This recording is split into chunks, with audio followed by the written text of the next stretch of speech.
ओम गणेशाय नमः। कैसे हैं आप सब? अगर आप भी गणेश जी के भक्त हैं तो जल्दी से कमेंट में लिख दीजिए श्री गणेशाय नमः।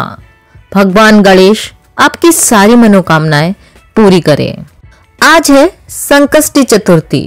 संकष्टी चतुर्थी के दिन संकट चतुर्थी तथा चौथ माता का व्रत रखा जाता है, जिसे अत्यंत ही शुभ माना जाता है। इस दिन महिलाएं उपवास रखती हैं, रात्रि को चंद्रोदय होने पर अर्घ देकर तथा गणेश जी और चौथ माता की पूजा करके तथा कथा सुनकर भोग लगाकर ही भोजन ग्रहण करती हैं।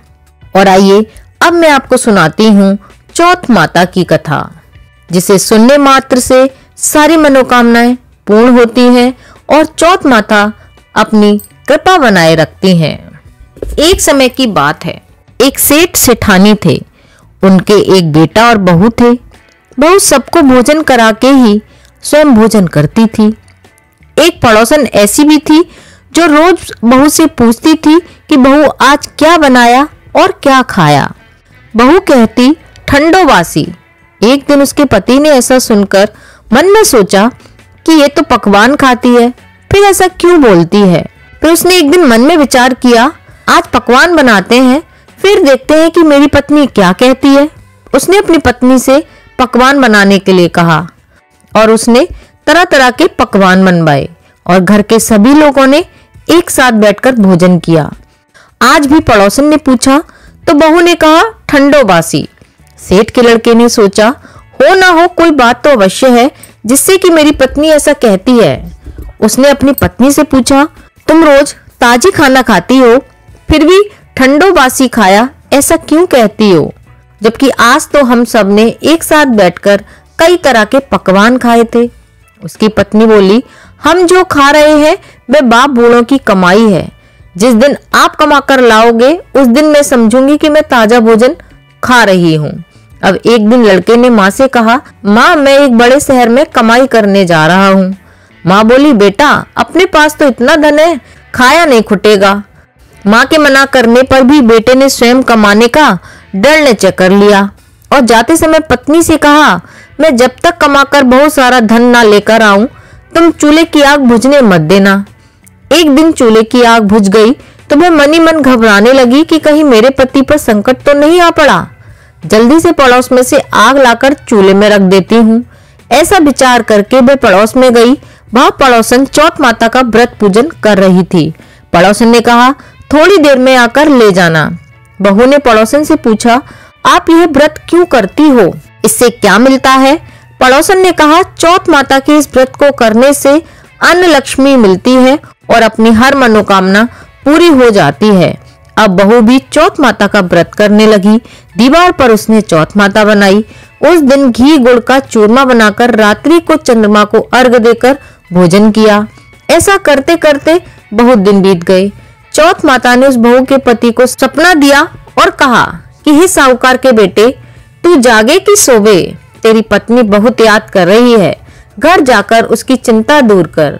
तू दुकान खोलकर कंकु केशर का पगल्या बनाकर बैठ जाना।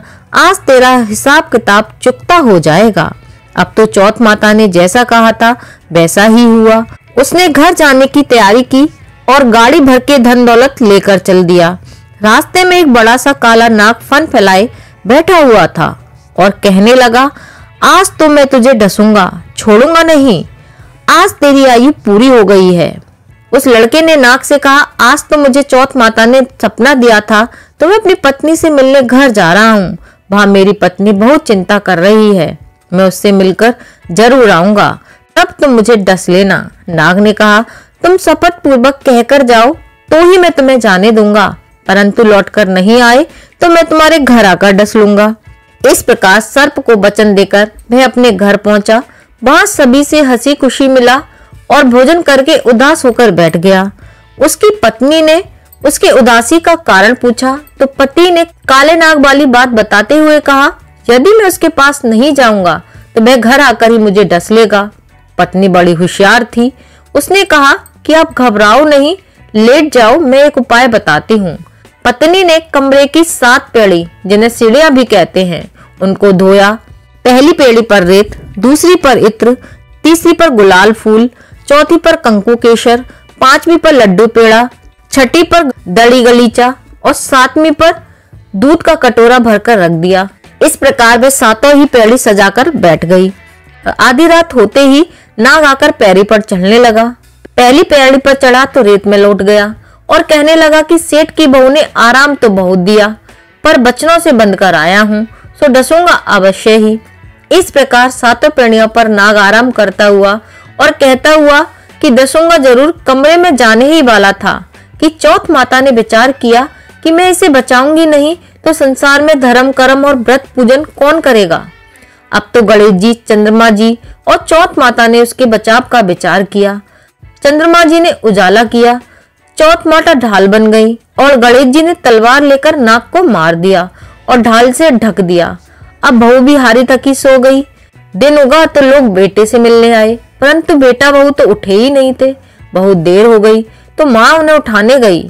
माँ ने सातों पेड़ों पर जो कुछ देखा तो वे बहुत घबरा गई और अपने बेटा बहू को आवाज लगाई। बेटा बहू उठे तो देखा कि एक ढाल तलवार वहां पड़ी हुई है।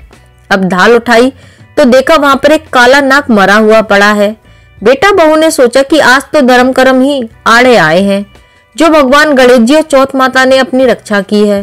हे चौथ माता, आपने जैसी सेठ के बहू बेटे की रक्षा की, वैसी हम सबकी रक्षा करना। जो भी इस कथा को सुने और सुनाए उन सबकी रक्षा करना और उन पर अपनी कृपा बनाए रखना और उनकी सारी मनोकामना पूरी करना। बोलो चौथ माता की जय, बोलो गणेश भगवान की जय। ये थी आज की कहानी। कमेंट करके जरूर बताना कि आपको कहानी कैसी लगी।